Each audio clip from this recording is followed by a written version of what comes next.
Welcome to NutriMost Science, where we bring you the most significant research and news for creating your most beautiful, healthy life. And today we have a very special broadcast as we share these. One of the things we do, we always bring you the most significant research and news. But today's going to be a very special program. But I want to remind everybody first that the information provided on this program is for educational purposes only. The statements made have not been evaluated by the Food and Drug Administration. By providing this information, we are not diagnosing, treating, curing, mitigating, or preventing any type of disease or medical condition. This is not intended as a substitute for professional advice of any kind. So before beginning any type of natural, integrative, or conventional treatment regime, it is advisable to seek the advice of a licensed healthcare professional. So today, we're going to talk about what is NutriMost intelligence. And really the goal of NutriMost intelligence is to balance the body, get to the root cause of the issue, and have the knowledge and the tools to overcome whatever your challenges are. So NutriMost intelligence gives us really more information so that we can make more informed decisions. And so what it is a computerized analysis that takes a huge number of factors into consideration so that we're able to create a personalized and customized protocol that's designed to match your unique health challenges. And it essentially looks at all these factors and it integrates, correlates, and assimilates all the different factors based on your health history. And it can also include DNA and epigenetic factors to help you move towards matching your body's optimal wellness. So based on your presenting health history, as it relates to these multitude of factors that contribute to your health or weight challenges, including the tissues and organs, vitamins and associated nutrients, minerals, micronutrients, essential and non-essential fatty acid, amino acids, fatty acids, types of foods. When we talk about types of foods, we're talking about whether it's, it might be high protein foods or high carb foods, or is it water content or alkaline ash or acid ash, or the glycemic index and what type of a load, high glycemic load, low glycemic load, or purine proteins, oxalic acid containing foods, phytate containing foods, thyroid suppressing foods like the goitrogens, phytoestrogens, high fructose foods that are high in auric value. So it all depends on, what the challenge is. And we do this root cause analysis to look at what needs to be supported. What are the tissues? What are the organs? So we're looking at it from a molecular perspective, a cellular perspective, and a metabolic perspective as far as how these relate to your hormones, your neurotransmitters. And if you have DNA, for instance, if you had a homozygous COMT, we would note that we need to increase foods high in tryptophan, and we would decrease tyrosine and theanine. But it's all about creating a customized plan that ensures that you're able to make these informed decisions that are specific to your unique needs regarding really what foods you should be eating, what supplementation that you should be doing. And that's really what this is all about. So if you take a foods, for instance, here, we'll take some real simplistic things. Take apples, apple peels. They're high in uric acid. We know uric acid helps build muscle tissue. It prevents muscles from wasting. But it also contains triterpenoids. Triterpenoids are going to help with prostate cancer. We know that. And those are found in apple peels, turmeric, and red grapes. We also know in the same sense with building muscle, there's something called tomatidines, which are found in green tomatoes. We're going to think of that for a second there. But what we find out is even that with foods that, for instance, a diet high in apples and tomatoes can help repair the lungs. So we know that it's good for COPD, for instance. We know that when autophagy, which is when the body, that's how it replaces bad cells with good healthy cells. It takes out the bad cell. Autophagy means self-eating. So it takes out the bad cell, puts it into a liposomal sac, and that allows the body to replace bad cells and bad organelles with healthy cells and healthy organelles. And we know that when that's dysfunctional, that process, the process of autophagy, there is a protein called Kenny, which builds up and it causes inflammation. So we see this with Crohn's disease, colon cancer, gut inflammation, ulcerative colitis. There's so many of these challenges that we see that with. So foods that can increase autophagy, and there's foods that do increase autophagy. We know that red grapes increase it. We know pomegranates, mushrooms, lentils, green beans. All of these green peas help increase autophagy. And when we are able to increase autophagy, it makes a huge difference. We know that foods that are high in tryptophan, for instance, help the microbiome, particularly a microbe called Lactobacillus reuteri. And Lactobacillus reuteri has been shown to allow the gut to be more tolerant, to have less inflammation. It helps the gut heal from various inflammatory disease. So it's going to help with IBD. It's going to help with diarrhea, people that have that. We know that broccoli, and here's a perfect example of how NutriMost intelligence works. Okay, let's take somebody with that we know, for instance, broccoli. Broccoli decreases gut inflammation. And it's interesting because a lot of times when people have an inflamed gut, we talk about like colitis, leaky gut, you'll hear stay away from greens, stay away from any fiber foods. And that's true to some extent. However, one of the things we know that broccoli contains a compound called indole glucosinolates. And when we see these compounds that break down into ICZ, and ICZ is indole-carbazole, and indole-carbazole, which is, we know that's soothing to the stomach, it's soothing to the gut, and when it's soothing to the gut, and there's other compounds that contain this, Brussels sprouts contain it, cabbage contains it, they contain high amounts of these indole glucosinolates, and that's going to be basically soothing to the stomach. However, we also know that if you take in foods that are high in, say, vitamin A, and that can create a overproduction of vitamin A. When you take a look at these, the foods that are high in the carotenoids, and that includes sweet potatoes, carrots, and just a number of these foods that we know, squash also. We know that one of the things that does is there's a protein called ISX. ISX is sort of like the gateway that allows breaks down the retinoids to retinoic acid, and also into there's a gene. And retinoic acid basically activates this gene for immunity, and it causes more inflammation. Now, if that gene isn't functioning properly, and sometimes it's not, and here's what we do know. The people who have Crohn's disease, for instance, they have a dysfunctional ISX gene. So if you have a dysfunctional ISX gene, you know that if you're taking in these foods that are like the sweet potatoes, like the carrots, like squash, it is going to cause way more inflammation. And in fact, even if you overload it, it's going to cause some more inflammation. So here's a case. We know that if you have Crohn's, if you have ulcerative colitis, we're going to decrease sweet potatoes, we're going to decrease squash, we're going to decrease carrots, we're going to increase, we can have broccoli, we can have Brussels sprouts, we can have cauliflower, but some of those other challenges that we would normally stay away from. In other words, let's take broccoli. You know, broccoli is a goitrogen, and a goitrogen suppresses the thyroid.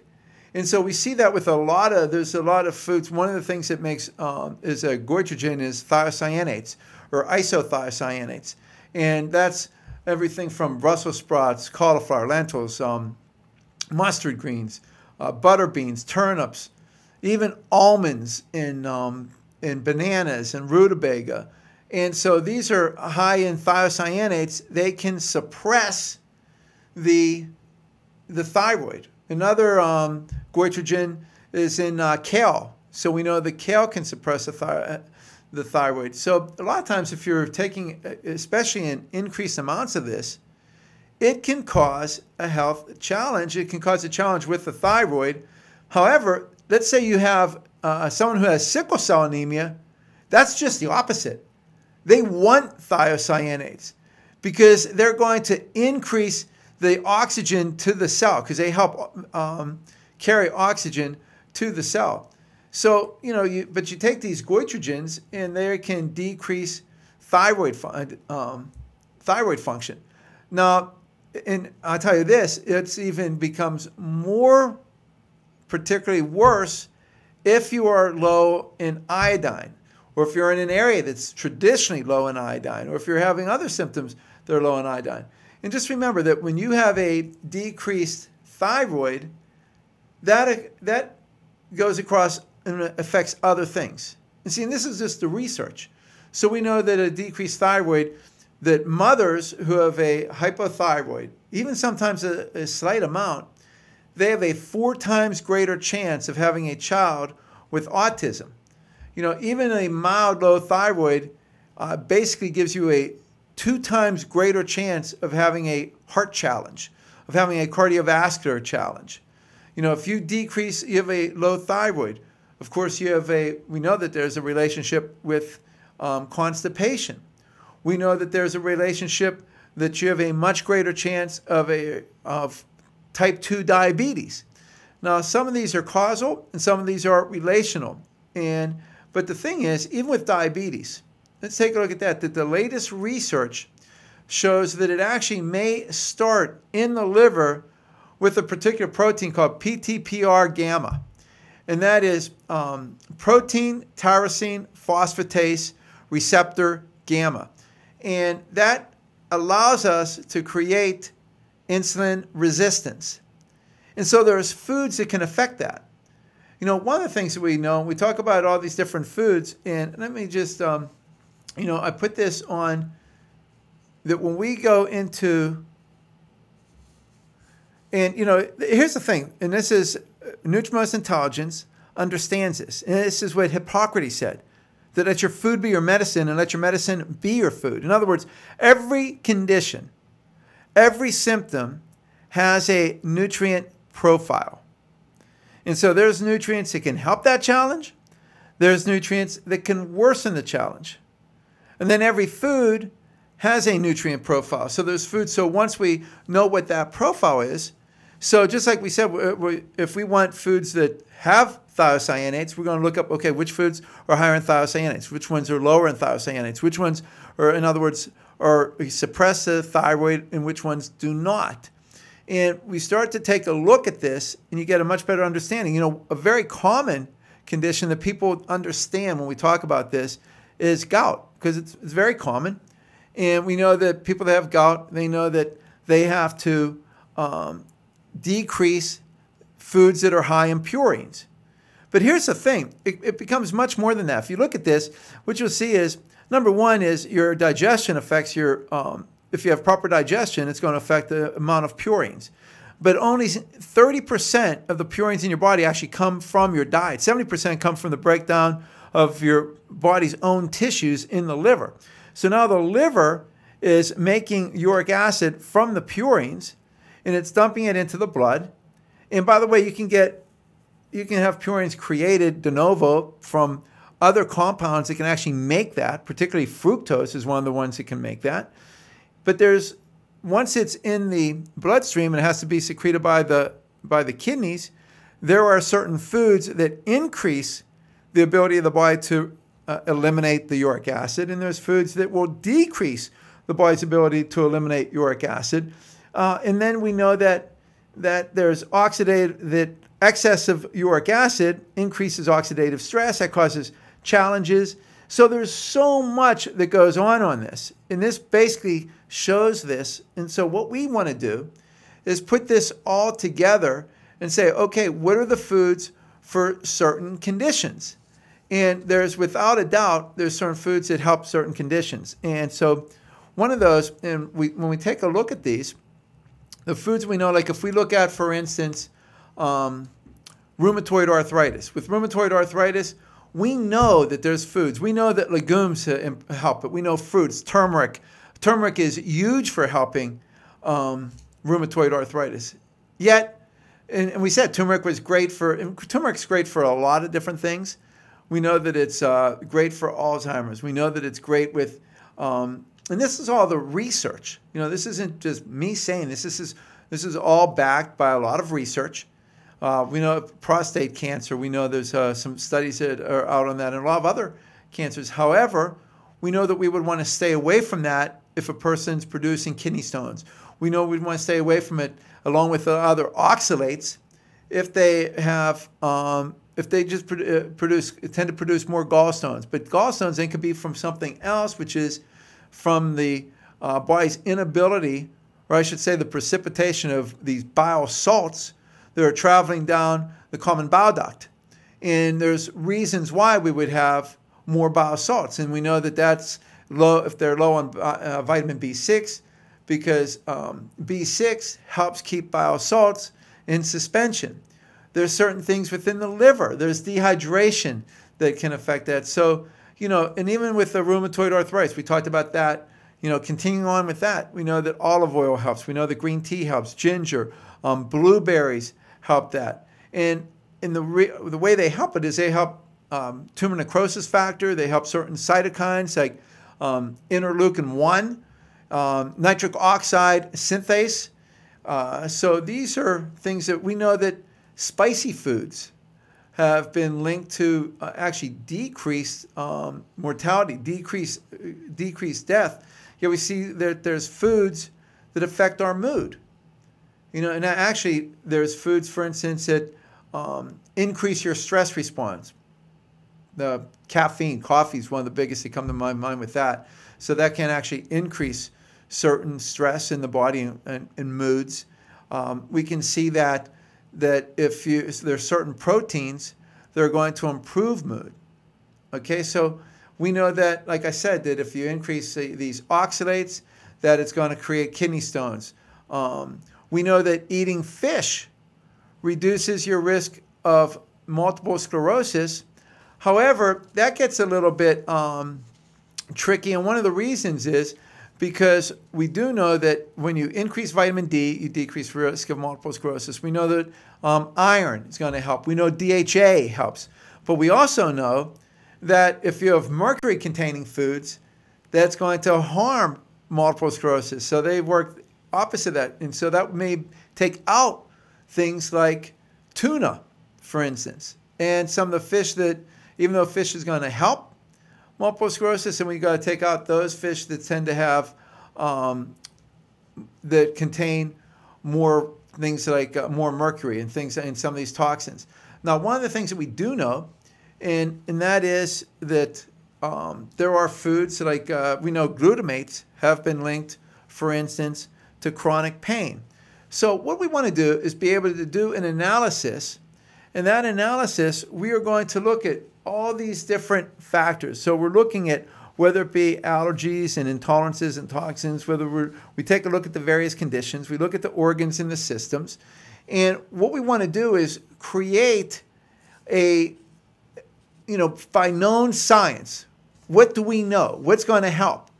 And some of this can become very difficult when you start to put this all together. And that's why we're looking at the various organ systems. We're looking at the types of foods. We're looking at the types of amino acids. We're creating this profile. And once you have this profile, then you're taking it from the research, and the computer's running it through the different processes as what are the micronutrients, what are the vitamins, minerals, synergists, active transporters, to come up with an actual process. And so, you know, that's why when I did this, and I wanted to put this out there to talk about what are the foods, what are the, you know, what is NutriMost intelligence? You know, I'll give you a perfect example. There's a study that came out that a particular substance that's actually found in foods called spermidine. Spermidine was first identified in semen. That's why it's probably called spermidine. It is found in semen, but spermidine's found in mushrooms. It's found in legumes, soy, corn, whole grains, aged cheeses have lots of pretty much spermidine in it. And so what they found is that spermidine can actually prevent liver fibrosis. It can prevent liver cancer. It seems to be one of the only substances that can have a dramatic increase in lifespan. And this was on animals, and it was that they isolated, gave it as more of a supplement. And that's interesting because there's really only two known natural interventions that you can do to increase lifespan, and that is to calorie restriction. And we now know how that works by the degradation of epigenetic factors, which is pretty interesting. And it's also to restrict the amino acid methionine, which is another way. So here, but this latest research, if we can decrease what's known as epigenetic drift, and there are certain foods that affect that. But so here's the thing. So we just went through and we say, okay, what if I have a condition that says this food is going to be good for me, and then another condition that food might not be good for you? And you're putting it in to all these different compounds. And what we've done is we've said, okay, let's correlate, integrate, and assimilate all the various factors. These factors, as far as to do a root cause analysis, to go as far upstream as possible to see what foods should be the best for you. And realize it's, research does change. And so particularly when you're dealing with that, one of the things we do know, you're always going to be better off with foods that are designed by God. In other words, Dr. Fritz Albert Popp said that, showed that the body is designed to take in foods that were once living. That means that they had DNA. That's plants and animals. So as Hippocrates said, let your food be your medicine and your medicine be your food. Let's work with that. Let's take in only foods that are only these, foods by God. So it's not prepackaged foods, but of the foods by God, each food has a different nutrient profile. Let's try to work with that so we're working smarter and not harder in our challenge. It's like one of my patients that had kidney stones and kidney stones and kidney stones. And it turned out they were trying to do all these things healthily. And one of the things they were doing is they were taking lots of turmeric because they heard turmeric was so healthy for you. And we know that they shouldn't have been taking that can actually cause kidney stones. So we run the program through, and what it does is it gives the practitioner an advantage to say, this is going to be that list. And by the way, once it's in the computer, it's going to be the same every time. As far as what I mean by that is if one person has this exact group of challenges and their energy was high at a certain time of the day, they gain weight in this area, they tend to have this challenge here, they're pre-diabetic, whatever that is, each time the computer will come up with the same analysis because it's going to do a root cause analysis looking at that challenge and come up with that profile, come up with the foods that will help and the foods to stay away from. And I tell you this, from what I see, this is the best way to do it. And people say, well, do you need what about blood tests? What about other testing? Here's the thing. Even epigenetics, even what we call gene variants or single nucleotide polymorphisms, that gives you that your body has a predisposition to that, to maybe a certain thing. But if your body's not expressing it, then your body's not expressing it. And yeah, that may not be the case with you because genes can be turned on, genes can be turned off. So the best way, and I've been doing this for 35 years, I've been in practice, what we know that if you can take a look at what your body's challenge is, and you're seeing what is my body expressing? If my body's expressing that, what can I do to help my body either heal or help my body move in a certain direction so that it's not expressing that, so that I'm expressing more health and suppressing any of these challenges. And that's what NutriMost Intelligence is all about. And the other thing that we do is NutriMost Intelligence will give you some of the nutrients that will help your body as far as what supplements can help and what supplements do you want to stay away from. And we don't do it in an isolated form. We want all supplements to be whole foods without toxic excipients. And toxic excipients are magnesium stearate, stearic acid, palmitic acid, silica, talc, any of these substances that don't belong in it. In other words, they're not a whole food. They weren't made from, they don't have, they weren't once living with DNA, and they're not toxic to the body.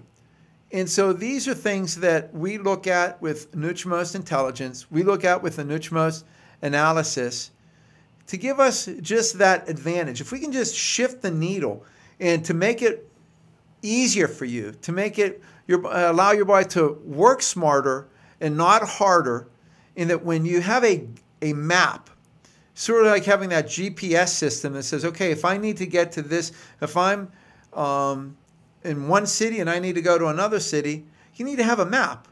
And when you have that GPS system, it's going to be able to take you right through.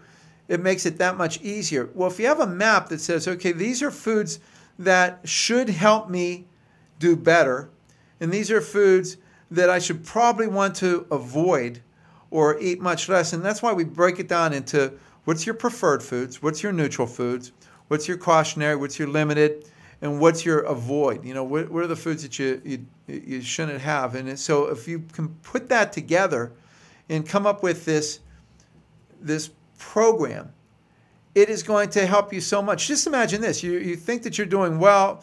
You have somebody that had gout, and they don't know, and they're trying to eat healthy foods, and they're eating a bunch of salmon and saying this is, every day, and it's not helping. Their conditions is more inflamed, and then they find out, well, you know what, I should have stayed away from that. But they didn't know.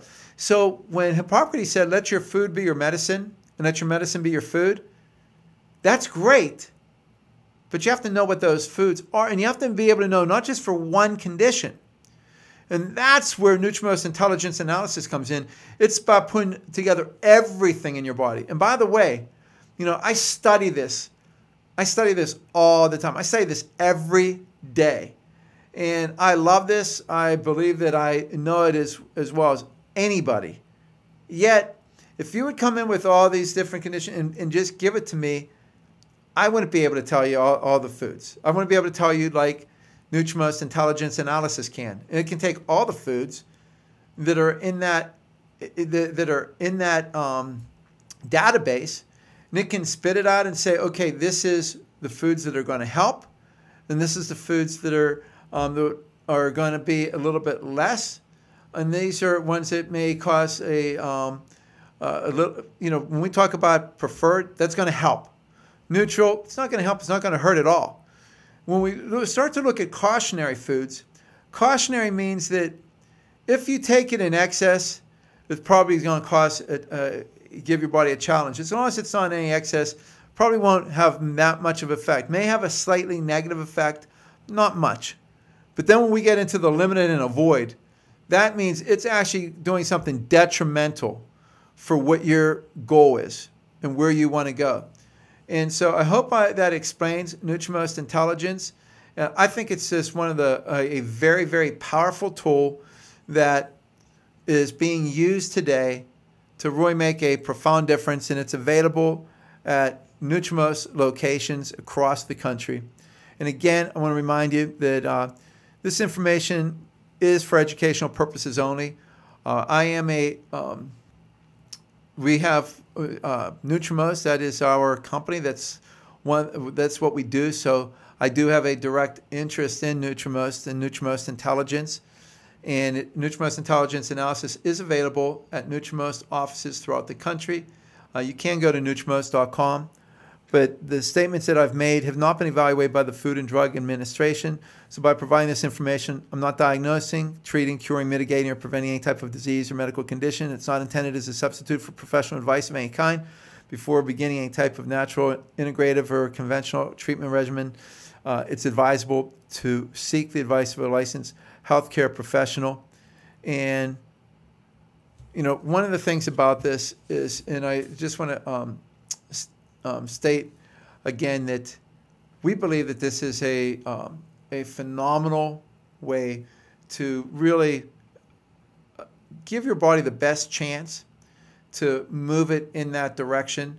And we're constantly looking at the information. Every example that I gave you today, there is documentation for. In fact, you'll see if you read it below, I will have some of those studies and where to find that information, because it truly is profound. And it's like there's millions of studies out there. And as we bring this information together, that's what allows us to create these various pathways intelligently, understanding what do you need to guide yourself to get to that, to get the best health that you can get. All right, I look forward to working with you, and here's to really finding out what your body needs to help you overcome your challenge. By the way, if you know somebody that is sick, suffering, they have a challenge, they want to know things that they can do. And people are always looking for different things, like what can I do? And they try to do it on their own. They hear one thing, they hear another thing. It's really just trying to put it all together. And that's really what we're trying to do, so that you have your best chance. And as I said, it's all about working smarter and not harder, so that you can optimize your potential. And as I said, as you take a look at some of the things I mentioned, we're looking at that's from a molecular perspective, a cellular perspective, a metabolic perspective. It's about raising your cell energy. It's about raising and optimizing your cell potential, which will optimize your potential and optimize your chances of overcoming any health challenge.